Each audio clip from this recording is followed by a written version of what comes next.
there's a quad. Oh, look at that. 5 right there. We're getting an insane amount of winged scarabs, dude. Nuts, honestly. Oh, hey, look at that, dude. There's 22 divine orbs right there, boys.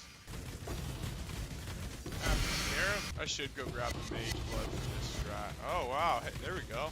What's going on, YouTube? Got another video for you here today. Another full strategy guide on if you want to try Jungle Valley.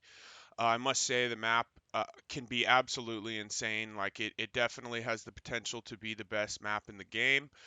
The one downside is from something like Crimson Temple is it is a little bit more reliant on your wildwood, right? So if you can consistently get, 4 to 6K, and then on occasion you're getting those 8, 9, 10K runs, I think you'll be fine here. If you're still struggling and you're averaging about 3K wisps, I would probably stick with Crimson Temple. Crimson Temple is just a little bit easier on you if you're not super experienced in the wildwood. And what I'll do is I'll put up, there's a couple, if for instance you want to get better at the wildwood, there's a couple videos that I'll link. I'll show a little bit here. And I'll, as far as the diamond goes and the strategy and how to kind of really get the most out of your wildwood, I'll put the links. Fubgun has a real quick video on it, and ZZ's has an extended version, so you can go watch either or both depending on how much information you need. But they're great resources, and if this is something you're interested in and you're struggling with the wildwood, go check out those videos. I'll put the links in the description. But let's get into it now. So as you saw from the first few clips, I mean, the amount of loot bombs that you get is absolutely crazy. We've had multiple divine explosions, winged scarabs, unique 6 links, we've had, 30 plus 6 links drop at once, so there's a lot of different loot bombs that you can get, and it's just an insane amount of currency. So again, and now kind of going into probably the biggest upside of Jungle Valley is that the way that the boss spawns in, and it doesn't spawn in until you enter the boss room, as you're running through the map, you will not get any boss altars. So that leaves more room for divine altars and quantity rarity altars and duplicate currency and all those things that really kind of make this map feel unbelievable. And I'm not sure there are any other maps in the game that block boss altars by default. Typically you have to rush to the boss and then you run your map. So that's a huge upside to this map, and really kind of one of the reasons why it starts to take off in the end game. But again, it is more reliant on your wildwood, and if this is something you want to try and you're struggling, again, check out those resources in the description. They're fantastic. Obviously Fubgun's a legend, and his magic find is completely bonkers. So, definitely check those out if you're struggling with the wildwood and you're kind of averaging 3K. If you're averaging 5K plus, you're fine. You're ready to go. But let's get into the strategy now. So, similar to that of the Crimson Temple video that I made, which I'll also link that in the description as well. We want 8 mod corrupted here. And again, with this, let me just preface before I get into this. You run the most juice that you can run efficiently, right? So I think there's a common misconception that like you just need to juice it up to the max and like you're going to die and sometimes you're going to brick. Like, no, you're much better off juicing it as much as you can for your build. And then as you start to get more money, start juicing up and you're improving your build, then incrementally increase the juice that you add, right? You're better off being efficient than you are juicing things to the max and dying and struggling and taking 15-20 minutes to clear your map. You want to be in anywhere in between the 3 and the 6 minute clearing mark, and then juice it as much as you possibly can. And that's not including looting, right? Like if you have an insane map, it takes a few minutes to loot. You'll add, anywhere between 3 and 5 minutes for the loot time. But I'm talking about you can kill all the monsters on the map and get, from top to bottom in 3 to 6 minutes or so, and try to really lock it in there. So if you juice it up and it takes you 9 minutes to clear the map, maybe lose a little bit of juice and work and bring your efficiency up a little bit. So let me just preface with that. So run the most you can. If you can't run corrupted 8 mods, just run rares, right? Just roll it in an appropriate way that's not gonna, you're going to take a bunch of deaths and stuff like that, and do it like that, right? So we are trying to juice as much as possible. Our build has gotten to a point where we've got a mirror bow and stuff like that, so the build is feeling really good. But I haven't been doing this from the start, right? Little by little we added more and more juice. So this is going to be the end game juice strat, right? So we have 8 mod corrupted, and again, we obtain those the same way we did with the Crimson Temple ones. So we use the 8 mod corrupted maps, and we just run those with whatever juice we can put into it. We don't have to get crazy. We do want to just add more monsters, so whatever the cheap way to do that is.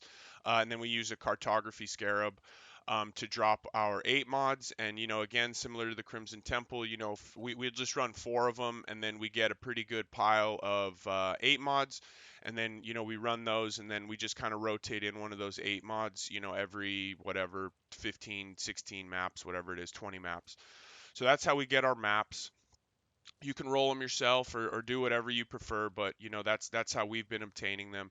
If you have a ton of maps, it is good to roll them yourself, because you can put cartographer's chisels in them, and get and up the quantity a little bit on the map. So it is best case scenario. This is just fastest and most efficient for me. As far as Sextants, we are using Enraged Strongbox, +2 Strongbox, Beyond, and Legion. And we just, Legion is very, very good. A lot of rares, stuff like that.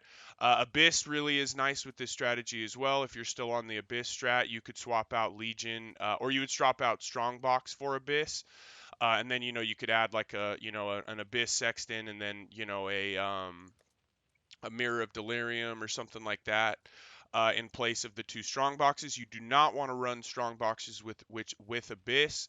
They do take up the same slot, so there's a chance that you lose some of your Abysses if you combine them with Strongbox. But by all means, Abyss is a very viable strat, and is very, very good. I've just moved on from Abyss because I feel like it adds too much time to the map. Even if you're clearing them quickly, when it starts to path backwards and you're chasing that thing around for a half hour, it just is not super, super efficient, although it is probably the most rares in the game. So if you still like Abyss and you don't mind spending an extra couple minutes on the map, then by all means swap out Strongbox with Abyss, and you should be good. Keep Legion, keep Beyond. Maybe you could work in a Harbinger Sextant or something like that. So whatever feels best, but Abyss is a viable option. So those are our compasses. As far as Scarabs, again, just like in the Crimson Temple video, if you can't afford winged, just use what you can afford. If you can afford gilded, use that. Polished, harbinger, or rusted. So whatever you can afford, just use them. And obviously the loot will grow exponentially with each step up that you take. One thing I will say about the Legion is if your build does not have a ton of damage, you actually are best using the Legion Scarab. So like if you have trouble killing the generals and things like that, even if you can afford winged, but maybe your damage isn't what you want it to be, and things are getting left up or they're killing you or whatever, just use polished. You're much less likely to spawn the legions. You still get the extra Legion though, right? So the only difference between winged and polished, as far as how many, you still get the same amount of legions, but you just have a better, you're guaranteed a general when you use these two, gilded and winged. So if your damage doesn't feel like it's quite there, just stick to polished, and then maybe you can afford winged on all the other, that's fine. But polished is good and does make the map a little bit easier to run. But we're on Winged Harbinger, Winged Legion, Winged Ambush, and Winged Reliquary. Obviously, Reliquary is great. I get the question a lot, is that one necessary? It's not necessary, but you drop so many uniques that it does, make the build, does make the strat feel good. With that being said, uniques are not worth a lot outside of mageblood and headhunter and like kalandra's touch and stuff like that. Uniques just aren't worth a lot this league because people are dropping so many of them. So if you felt like you didn't really want to farm uniques a whole lot, you're welcome to swap this out with something else. That you could use a div card scarab or something like that. These are very, very cheap this league, and you drop a ton of fortunates. So if you prefer to do that, obviously the reliquary scarabs are very expensive expensive. I think they're the most expensive this league, when normally it's the divination card ones that are the most expensive. So you're, by all means, you can swap that out for reliquary if you're feeling like these are too expensive, or you're just not excited about unique drops and stuff like that. If you just want to farm up a ton of fortunate cards, if you get a really good map, you'll drop a full stack of 12 sometimes. So it is a good viable strategy, and it's a little bit more guaranteed currency. You're not kind of waiting on the RNG of a unique. So by all means, that is an option. As far as the Atlas tree, obviously we have Jungle Valley as all of our favorite maps. The Atlas, pretty similar to any of them that you'll see out there. We're spec'd into Legion. We're on the green altar. You can use whatever altar you want, but green is offers the ability to double the rewards and double the downsides. So upsides and downsides both have the option to be doubled. You've got the quant rarity, you've got the currency duplication, the unique duplication, and then the divine altar, which we have seen. I hadn't seen it all league until I started running this strat, and so that was great. I haven't been running it. I've only been running it for a couple days, and having the divine altar pop up. It's one of my favorite. Even though this league kind of is a divine altar inherently, it's really fun to see that one, and it was a fun map on the one that we got it. So. Outside of that, pretty standard. We're in strong boxes, so we take all the strong box stuff. We just take the one quantity one. If you want to move a couple points around and you want to have a better chance at diviners or arcanists, by all means, that's fine.